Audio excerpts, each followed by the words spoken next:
Hey everyone, welcome back to The Career Blueprint, the podcast where we dive deep into real stories from real professionals across the UAE, people who've built their careers step by step and have valuable lessons to share. I'm your host Ali, and today's episode is something special. We're talking about one of my favorite topics, career growth in the UAE. Our guest today, Sana Ahmed, started her journey here as an intern fresh out of university and is now a project manager at one of Dubai's top tech firms. Her story is all about persistence, learning, and how to build a career in a competitive market like the UAE. Sana, welcome to the show. Thank you, Ali. It's great to be here. Honestly, when I think back to 2019, it still feels unreal.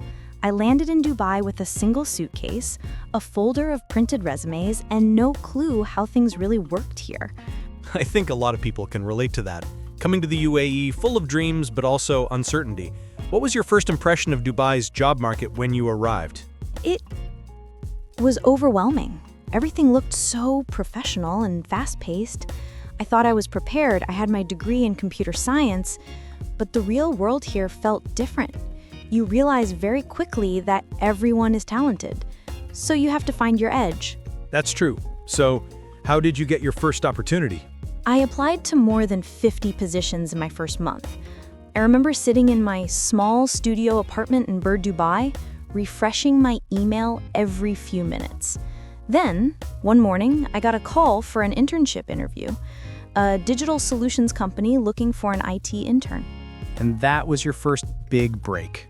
Yes, it wasn't paid well, just a small stipend, but I said yes immediately. At that moment, I just wanted to get my foot in the door. Tell me about your internship. What kind of work were you doing back then? Honestly, everything. I was the do-it-all person, fixing small bugs, preparing PowerPoint slides for client meetings, testing mobile apps, but that variety was my biggest teacher. Did you ever feel underestimated? Oh, all the time. There were days when I'd spend hours doing repetitive tasks, but I made a promise to myself. No matter how small the task, I'll do it like it's the most important thing in the world. That's powerful. Yeah, and something amazing happened. After a few months, my manager started noticing. He'd ask me for feedback during testing. Then he started trusting me with small client communications. I learned early that in Dubai's corporate world, effort is noticed, but consistency is everything. So when did you move from intern to full-time employee? After about 6 months, my company was expanding and they offered me a junior developer role.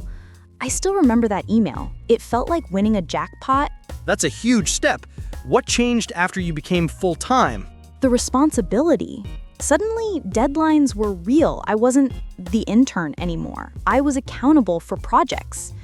And honestly, that's when imposter syndrome hit hard. I was going to ask about that. It's common, especially early in your career. Exactly. There were moments I'd doubt myself, thinking, am I really good enough for this? But I slowly learned that confidence isn't something you're given. It's something you build. Every project completed, every late-night bug fix, added a small layer of belief in myself. Was there anyone who mentored or guided you during that phase? Yes. My first team lead, Ramesh, he was strict but fair. He once told me, Sana, don't chase promotions, chase improvement. Promotions will chase you. That line stuck with me. That's gold. Yeah, and he made me focus on learning, not just technical stuff, but also communication, understanding clients, managing time zones, writing professional emails. Those soft skills turned out to be my biggest strength later on. It's true, a lot of people underestimate soft skills in tech roles. Absolutely. Many of my colleagues were technically brilliant, but struggled in meetings. I made it my mission to be both, technically sound and communicative. That's what set me apart when leadership roles opened up later. Fast forward a bit, when did you get promoted for the first time? After about 2 years, I became a senior developer. That was a turning point. Suddenly, I was mentoring interns, the same way I once looked up to others. Full circle moment. Totally. I realized growth isn't just about earning more, it's about being trusted with more. I had to lead projects, handle pressure, and deal with clients directly. Did you make mistakes along the way? Plenty. I once sent a wrong build to a client, and it broke their app demo. I thought I'd be fired. But instead, my manager said, "Own it, fix it, and make sure it never happens again." That experience taught me accountability and emotional control, two essential things for leadership. So, how did you eventually become a manager? By year 4, I was leading small project teams. I wasn't officially a manager yet, but I was handling all the responsibilities. When my manager moved to another company, I was the natural replacement. That must have felt incredible. It did, but it also scared me. Suddenly, people older than me were reporting to me. I had to learn people management, which is a completely different skill. You can't just tell people what to do, you have to inspire them, listen to them. How did you handle that shift? At first, not well. I tried to do everything myself because I didn't trust delegation, but that burned me out quickly. Over time, I learned that managing people means empowering them, not micromanaging. Let's talk about the emotional side. Living and working in Dubai, away from home, how did that affect you?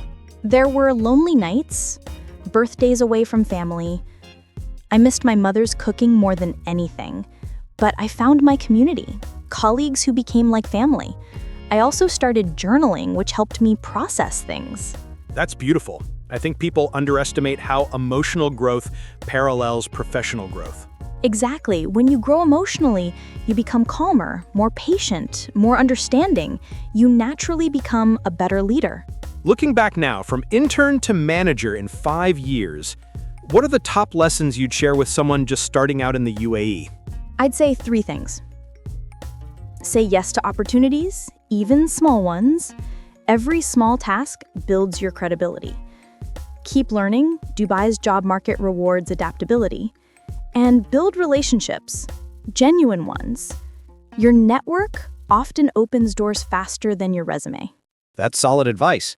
And I'd add one more, don't rush. Everyone's timeline is different. I saw colleagues get promoted before me and felt jealous sometimes, but I learned that consistency matters more than speed. Where do you see yourself in the next 5 years? I want to move into product leadership, maybe even start my own consulting. Dubai is growing fast. It's an ecosystem full of opportunities if you're ready to work for them. Love that.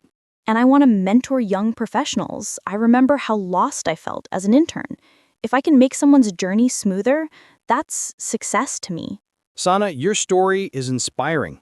You've shown that with patience, learning, and a strong mindset, it's possible to build a full career here, starting from scratch. Thank you, Ali. I hope people listening realize that dreams are achievable, not overnight, but through small, consistent steps. Beautifully said. To everyone listening, if you enjoyed today's episode, don't forget to subscribe, share it with a friend who's just starting their career, and follow us on Instagram for behind-the-scenes content. This is the Career Blueprint, and I'm Ali, signing off. Until next time, keep learning, keep growing, and keep believing.